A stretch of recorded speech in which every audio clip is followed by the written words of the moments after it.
Joining us now, our good friend Charlie Wiley. Got him up early on the West Coast.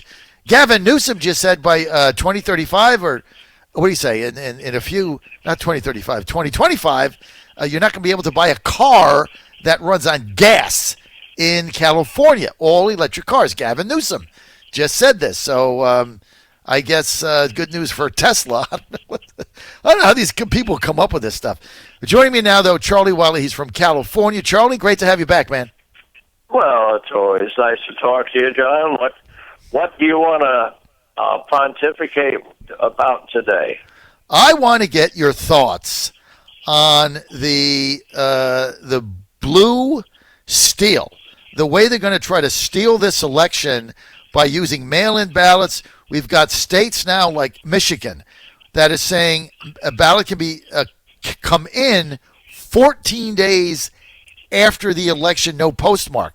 Wisconsin just had a judge say 6 days. So it seems to me that what the Democrats are going to do is wait to see how many they're behind, like, say, 80,000 in Michigan or 100,000, and then, they'll say, we need 110,000 more votes, and then they just go out and find them after the election's over. I mean, how is this even legal? Well, stealing votes is not a new thing, that's for sure. I'm old enough to remember watching them steal votes for years. When I was born, Calvin Coolidge was the president. And so I grew up in the Depression, and because I was kind of a precocious child, because I was in show business, I was interested in world events and politics. When I was like 10 years old, by the time I was 13, I was one of the most prestigious workers on the Wilkie campaign to beat Franklin D. Roosevelt. And so I've been around a long time.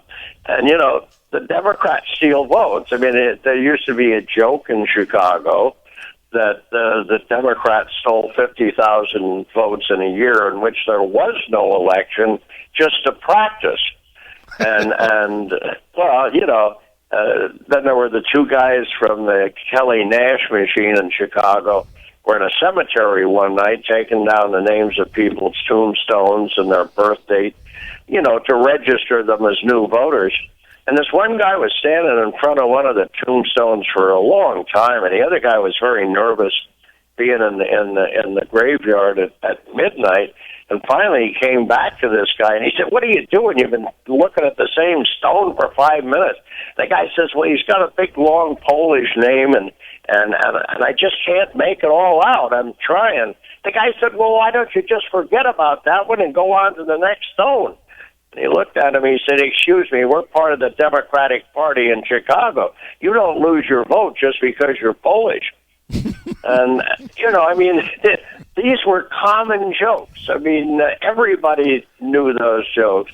And you knew that you stole them in Hague's Jersey City, and the Tammany machine in New York, the Prendergast machine in Kansas City. This is half the Democrats have been experts at stealing votes. And obviously I expect them to steal a certain amount. When I ran for Congress, we knew automatically that, they were going to steal a bunch of votes in a couple of the cities in my district, which they did, and they beat me by a handful of votes, and it was the last town that counted that put them over the top. And so this is nothing new. I just don't know for sure, but it may be on a grander scale than it's ever been before, because when you have these mail-in votes, it's going to be very, very easy. I mean, you just go to door in areas where people never dreamt of voting, and you just say, "Here, I'll help you with your vote." And so you're going to get a lot of votes that are going to be legal in the sense that the person that sent them actually sent that ballot back, but they're phony in the sense that these are people that didn't even know what they were voting for. They, and somebody came in and helped them, and so they became voters. It's that simple. And so, yeah, you're going to get a huge number of votes that are going to be counted after the election day, and they're going to be votes of people, in many cases, who just because somebody came to their door and helped them out, they voted. But they don't even know who they voted for, probably.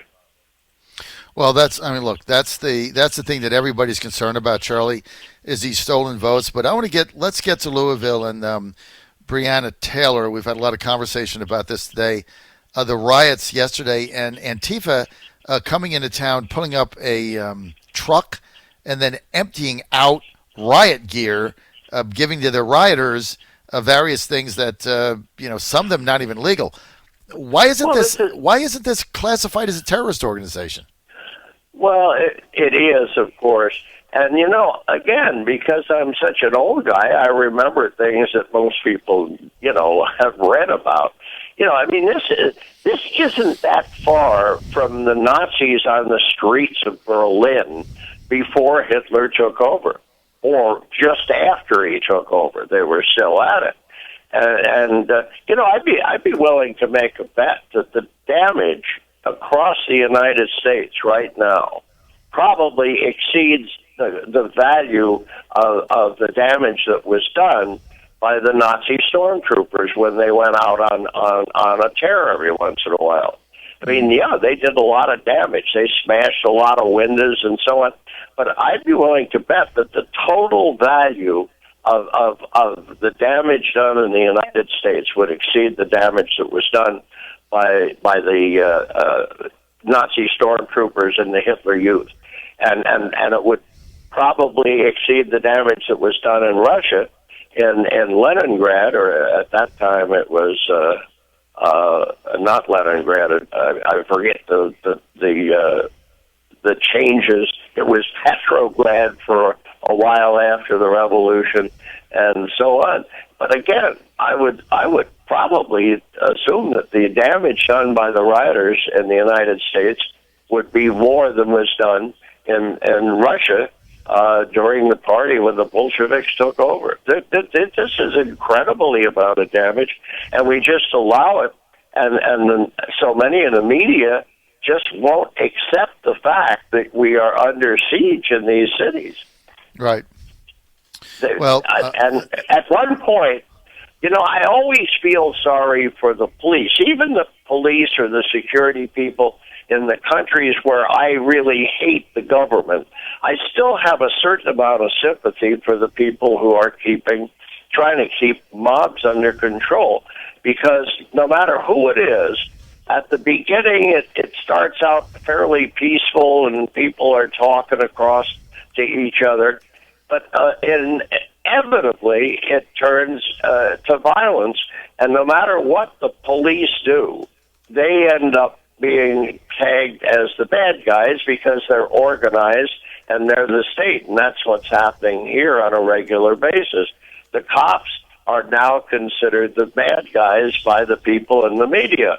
And when I say the people in the media, a big portion of the people that report. And so many of them know so much better, but they're willing to put up with this because it's helping those that they want to see win the election. And so they kind of shrug a little bit. They're not pleased with what's happening, but they'll look the other way until the election. John Fredericks Radio Network. We're with Charlie Wiley. Charlie, live in California. Charlie, my goodness, I go back with him. 62. I was 17. How long is that, Charlie? 45 years. We go back, Charlie. It's hard to imagine how the time flies, and so we go back 45 years. I've been watching this stuff, for years and years, and this is by far the worst it's ever been. In other words, there are problems we have today that are worse. For example, the homeless thing is worse now than it was during the Depression. And I remember the streets in the Depression, but you did not have people camping out on the sidewalks unless you went to, for example, in each major city, there was one area where people who didn't have a place to sleep, a normal home, went, and that was the Bowery. And you could rent a bed overnight for a couple of cents. And if you didn't even have that, then you could sleep on the sidewalk in the Bowery. But you never had human excrement on the streets. You never had people going out and pitching a tent on the streets and people having to go through a corridor of human waste and so on the way to work. You didn't have that. In New York, I remember the Hoovervilles, they were called, where they, in open fields, I remember in Central Park, there was a Hooverville. There was another one, I think, on Riverside Drive. But they were in a specific area off by themselves, and you didn't see human waste around. They managed to find a way to have a toilet, and so we're worse off when it comes to the homeless, and of course we're worse off in these terrible riots that are going on. We didn't have that, and we had a lot more poor people and a lot more people that were homeless and the kind of things that they're talking about. We had a lot more of all of it, but people respected law and order more or less. There were always a few Bolsheviks that were trying to rile up riots against the police and the security people, but it never caught on very far. And I know some of the tricks they had. For instance, the women used to carry big, long darning needles, things like that were sharp, or had pins that you use in your head that were long and Hat strong. pins, right. And what they would do, they would go behind a police horse, because they used to use guys on horseback to kind of break up mobs, and they would get behind the horse and jam that needle into the horse's backside and make the horse rear up, and then somebody would get hurt, and then they would blame the cops for being Cossacks who were trampling the average workers out there, and so that kind of thing went on, and it went on a regular basis. So yesterday, the Trump asked if he this is like how the fake media is. So they asked the president yesterday. They said, "Well, if you lose, are you going to? Is it going to be a peaceful transition of power?" And he says, "Well, I'm not really going to answer that. So that gets all over the news, right? So the fake news plays that up. Meantime, they asked Hillary Clinton the same thing 2 weeks ago, and she says to Joe Biden, "Don't concede under any circumstances." Don't Right. concede under. What does that mean? Like any circumstances? That means you lose. I mean, what? Any circumstances means you just don't concede ever. So, Yeah, of course. but the fake news made believe she never said. That's ignored. And Trump yesterday says, "I don't know. I'm not going to get into that." And they say he doesn't commit to leaving office if he loses. Is that? Yeah. I mean, give me a break. Well, the news media started to go downhill. I can tell you really when it started. In the 1930s and into the 40s, you had two kinds of news in the United States, news outlets, primarily newspapers, and obviously we didn't have television at the beginning of that period, and we had radio news. Radio news was pretty straight. There were commentators on that gave you their opinion, but they made it clear this is opinion. It's not straight news. And the newspapers were split, and you had papers that gave you news, like the New York. If you were in New York and you wanted news, you read the New York Times or you read the New York Herald Tribune, and they gave you pretty straight news. Once in a while they would slant, but overwhelmingly they gave you news. If you wanted other kinds, if you wanted a whole lot of opinion, and you wanted a lot of scandal and things like that, then you bought a tabloid or a Hearst newspaper. You knew that they were slanted. You knew that, for example, if it was a Hearst newspaper, everything was slanted in the direction that Hirsch wanted. If he was going to have a party on the weekend, that meant that the weather forecast was for sunny and fair weather on the weekend. I mean, because he was going to have a party somewhere. And everybody knew. So you bought a newspaper for the news, or you bought a newspaper for a scandal and things like that. That started to change. I spotted some of the earliest change was in the 50s when they started to place news stories in situations where, for example, between the Republican left wing and right wing, and that would be a lot different than it is today, but the Dewey machine against the Midwest. If the Dewey machine won a point somewhere, it would be on the front page. If the Midwest Republicans won somewhere, it was back on page 18 under the obituaries. And so that was the earliest type of slanting that they had. And I remember it came into being in the 50s and so on. By the 60s, then things started to turn around. And I was giving talks about news slanting in the late 50s and certainly in the 60s. And what's interesting is the things that I was talking about, and people like Reed Irvine, my boss when I worked for AIM, the things we were talking about were child's play compared to today. I mean, we were talking about sort of disguised slanted news. Now everybody can see it's so open that you can't miss it. But we've come a long way, and the long way has been in the wrong direction. I just hope to God that they can straighten things out, because you can have a street war after the election if we're not careful. And at this point, I don't think that you can predict the election with any feel of security that you're right. I usually call these things, and I'm right most of the time.